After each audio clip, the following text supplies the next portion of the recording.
तो आज के इस नए एक्सप्लेनर में हम सीधे डेटा पैटर्न्स की ताज़ा Q4 अर्निंग्स रिपोर्ट के अंदर चलते हैं। एक ऐसी रिपोर्ट जिसने सबको थोड़ा सोचने पर मजबूर कर दिया है। एक तरफ स्टॉक आसमान छू रहा है और दूसरी तरफ इनके फाइनेंशियल्स की हकीकत थोड़ी उलझी हुई है। चलिए बिना किसी देरी के सीधे नंबर्स को डिकोड करते हैं। आगे बढ़ने से पहले थोड़ा कॉन्टेक्स्ट सेट करते हैं। इस साल जनवरी में ये शेयर करीब 2200 रुपये के आसपास ट्रेड कर रहा था और अब हाल ही में इसने लगभग 4400 का अपना ऑल टाइम हाई टच किया है। मतलब सिर्फ 5 महीने के अंदर पैसा सीधा 2 गुना। इस शानदार रैली को देखकर एक बात तो बिल्कुल साफ है कि बाजार ने इस स्टॉक से बहुत बड़ी उम्मीदें लगा रखी हैं। रिपोर्ट आते ही जो सबसे पहली पॉजिटिव चीज दिखी वो थी डिविडेंड। कंपनी ने इस क्वार्टर में 10 रुपये प्रति शेयर के डिविडेंड की घोषणा की। जाहिर सी बात है इस खबर ने शुरुआत में ही नतीजों को लेकर एक काफी अच्छा और सकारात्मक माहौल बना दिया। लेकिन किसी भी कंपनी की असली कहानी शुरू होती है उसके टॉप लाइन से। चलिए देखते हैं कि Q4 रेवेन्यू की असली हकीकत क्या रही है। यहां आकर थोड़ा झटका लगता है। बाजार ने पहले से एस्टीमेट लगाया था कि कंपनी इस क्वार्टर में लगभग 410 करोड़ का रेवेन्यू लेकर आएगी, लेकिन असल में हुआ क्या? ऑपरेशन से रेवेन्यू आया सिर्फ 345 करोड़ के आसपास। देखा जाए तो ये बाजार की उम्मीदों से एक काफी बड़ा मिस है। अब यहाँ कोई ये सोच सकता है कि भाई पिछले क्वार्टर से तो रेवेन्यू बढ़ा है, तो फिर दिक्कत कहाँ है? देखिए, डिफेंस सेक्टर में ग्रोथ को हमेशा साल दर साल यानी ईयर ऑन ईयर बेसिस पर ही जज किया जाता है, और जब हम पिछले साल के 396 करोड़ से इसकी तुलना करते हैं तो सीधे सीधे 13% की गिरावट नजर आती है। ये डेटा पॉइंट सच में गौर करने वाला है। पर रुकिए, पिक्चर अभी बाकी है। आगे जो हम बॉटम लाइन यानी मुनाफे का नंबर देखने वाले हैं, वहां कुछ बहुत ही दिलचस्प छुपा हुआ है। इस पूरे एनालिसिस का सबसे बड़ा रहस्य अब हमारे सामने है। एक तरफ जहां सेल्स 13% नीचे जा रही हैं, वहीं दूसरी तरफ कंपनी का मुनाफा 22% बढ़ गया। ऐसे कैसे हो सकता है? सेल्स कम लेकिन मुनाफा ज्यादा। चलिए इस पहेली को थोड़ा सुलझाते हैं। इसका जवाब सीधे सीधे इनके मटेरियल कॉस्ट में छिपा है।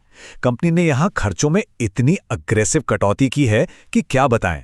पिछले साल जहां मटेरियल पर 181 करोड़ का खर्च था, इस बार वो गिरकर सिर्फ 88 करोड़ रह गया, यानी लागत आधे से भी कम कर दी गई है। और अगर हम टोटल खर्चों पर नजर डालें तो पिछले साल के 253 करोड़ के मुकाबले इस क्वार्टर में कुल खर्च सिर्फ 162 करोड़ रहा है। खर्चों में आई यही भारी गिरावट इस बार अच्छे प्रॉफिट का असली इंजन है। इसी ने कमजोर सेल्स की कमी को पूरी तरह से कवर कर लिया। तो इन सब का फाइनल रिजल्ट क्या निकला? साल दर साल मुनाफा 22% का जंप लेकर 138 करोड़ पर पहुंच गया, जो पिछले साल 114 करोड़ था। और अर्निंग्स पर शेयर यानी EPS 12.5 रुपए से सीधा डबल होकर 25 रुपए पर आ गया है। पिछले क्वार्टर के 58 करोड़ के मुकाबले भी ये एक बहुत ही बड़ा जंप है। और खर्च कम करने की इसी शानदार रणनीति का असर देखिए।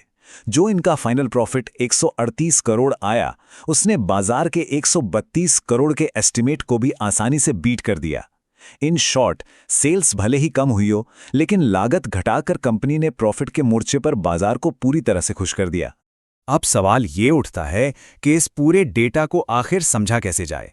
चलिए डायरेक्टली इसके रणनीतिक निष्कर्ष पर आते हैं। यहां एक बहुत बड़ा कॉन्ट्रास्ट हमारे सामने आता है। एक तरफ तो कंपनी के नतीजे बिल्कुल मिले जुले हैं, जहां टॉप लाइन रेवेन्यू साफ साफ कमजोर दिख रहा है, और दूसरी तरफ स्टॉक की कीमत अपने ऑल टाइम हाई पर है। ऐसा लग रहा है जैसे बाजार ने सारी अच्छाइयों को पहले से ही स्टॉक के प्राइस में जोड़ दिया है। इस कॉन्टेक्स्ट को थोड़ा और गहराई से समझने के लिए सोर्स मटेरियल ने पीयर कंपनी GRSE का उदाहरण दिया है। GRSE ने हाल ही में बहुत ही शानदार नंबर्स दिए थे, लेकिन इतनी बड़ी रैली के बाद उस स्टॉक में भी 20 से 25% का करेक्शन आ गया। उसके बिल्कुल उलट डेटा पैटर्न्स के नंबर्स मिक्स होने के बावजूद ये रिकॉर्ड हाई पर बैठा है। ये पैटर्न थोड़ा अलर्ट करने वाला जरूर है। यही वजह है कि जिस सोर्स डेटा पर हमारा ये एनालिसिस आधारित है, उसका निष्कर्ष काफ़ी सीधा है।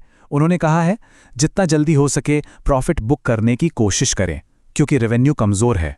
देखिए, ये कोई पक्ष लेना नहीं है, बल्कि सिर्फ मौजूदा नंबर्स और बाजार के बिहेवियर का एक न्यूट्रल असेसमेंट है। तो इस पूरे एक्सप्लेनर को हम एक बहुत ही ज़रूरी सवाल के साथ ख़त्म करते हैं। क्या सिर्फ अपने खर्चों में भारी कटौती करके लाया गया मुनाफा एक स्टॉक के ऑल टाइम हाई वैल्यूएशन को लंबे समय तक सही ठहरा सकता है? वो भी तब जब रेवेन्यू ग्रोथ, जो किसी भी बिजनेस की असली जान होती है, लगातार नीचे जा रही हो। यह एक ऐसा विचार है जिस पर गहराई से मंथन किया जाना चाहिए।